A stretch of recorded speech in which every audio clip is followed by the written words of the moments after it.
All right, everyone. Now what I want to do is try to explain the argument that Norcross offers for the conclusion that factory farming is morally wrong, that we should not support factory farming. So one way that we can understand the argument that he offers in this paper is in terms of what's called a modus ponens argument, which deals with this first conditional statement here in the first premise, which says that if it is morally wrong to torture puppies, like in the Fred Spaceman case, right? If that's morally wrong, then it's also morally wrong to support factory farming. And then, of course, the second premise is just simply that it is morally wrong to torture puppies.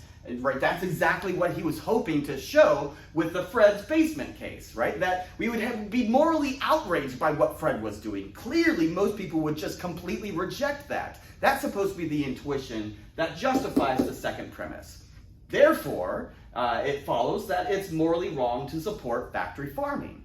So the question that we need to think about, that we need to focus on here, is what support do we have for the first premise? Clearly the second premise most people accept, but what about the first one?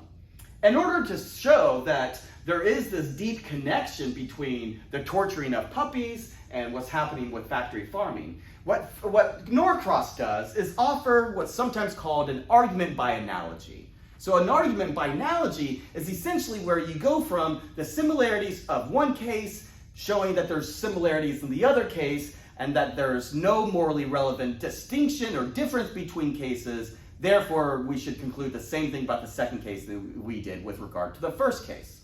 So let me spell that out in a bit more detail here. So an argument by analogy has the following sort of structure. We say something like, well, look, we've got case A, and it has property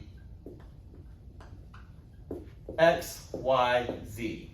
And then we look at another case, case B. Case B also has X, Y, and Z.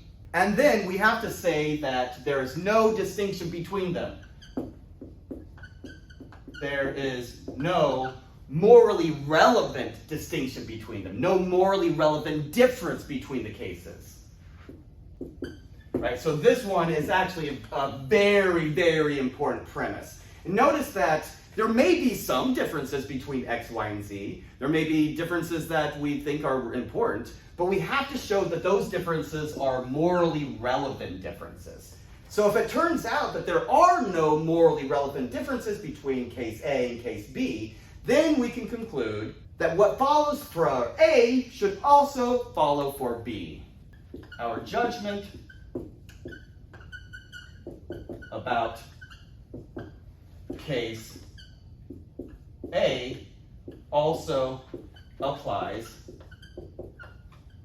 to case B.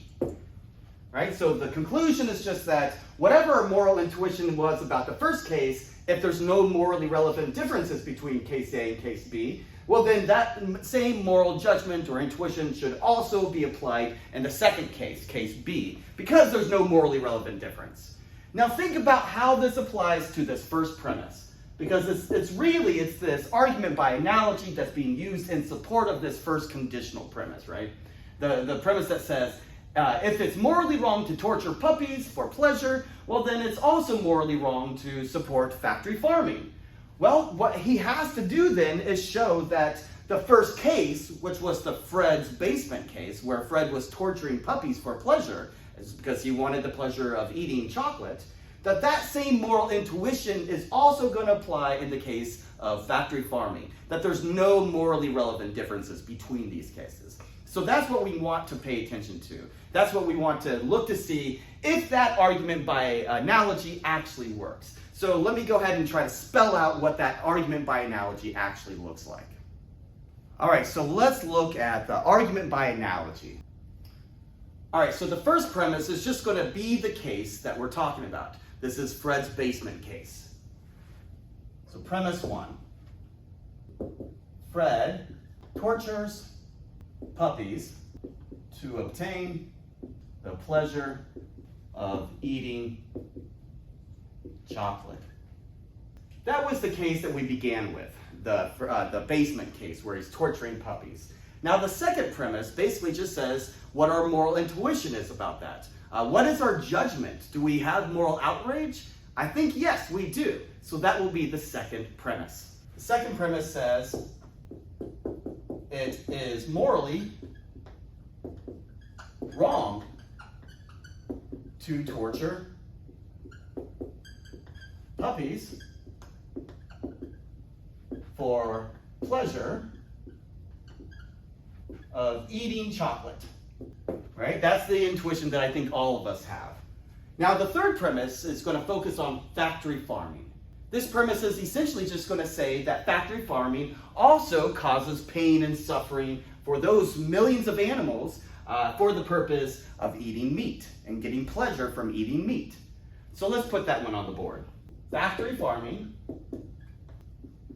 causes millions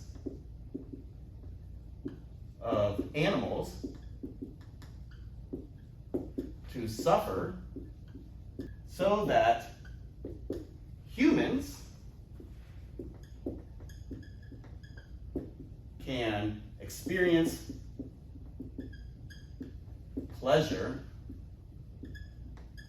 from eating meat. Right? That seems true, right? There's millions and millions of animals that must experience some form of suffering and pain merely so that we can eat them. Right? That's just a fact. So now premise 4 is going to be crucial. Premise 4 is the one that says there is no morally relevant difference between the case of Fred, who tortures puppies, and the case of the rest of us who eat non-human animals that have been factory farmed. There's no morally significant difference between these cases, right? So that's the fourth premise. There's no morally relevant difference between these cases. There are no morally relevant differences between the Fred case and the case of factory farming of animals, right? Non-human animals, right? So that's essentially going to be the premise that we got to pay really close attention to, because it's not going to be enough just to say, well, there's some general differences. Obviously, there are differences. What Fred does is in his basement. What Fred does is in order to experience pleasure from chocolate. Those are some differences between, Fred's case and factory farming, but they're not morally relevant, right? So it's these morally relevant differences that are going to be really important. That's what we have to focus on to see whether or not any sorts of objections can be offered against premise 4, right? Because remember, it only takes one premise to be false. We don't have to show that the rest of the premises are false. All we need to show that it's false to claim that there's no morally relevant differences. And we would do that by offering counterexamples. If we can offer a counterexample that shows there is some morally relevant difference, then that would be sufficient to reject that fourth premise. Otherwise, we get the conclusion, right? Otherwise, it looks like the conclusion follows that factory farming is immoral. It is morally wrong to support factory farming. It would be like supporting Fred, right? It would be like supporting what Fred does in the basement case. And that seems absurd, right? Otherwise, we've got to just accept the conclusion. So if you eat meat, and cards on the table, I eat meat. If you're like me, then you need to find some morally relevant difference for premise 4. Something that would justify showing that premise 4 is false. Otherwise, it looks like we have to accept the conclusion. The conclusion that supporting factory farming is morally wrong. And so that's what we're going to turn to. The next few videos is trying to think about what objections might be offered. Norcross spends most of the paper going through potential objections and trying to show why those objections are not sufficient, why they don't work. So that's what we're going to do next.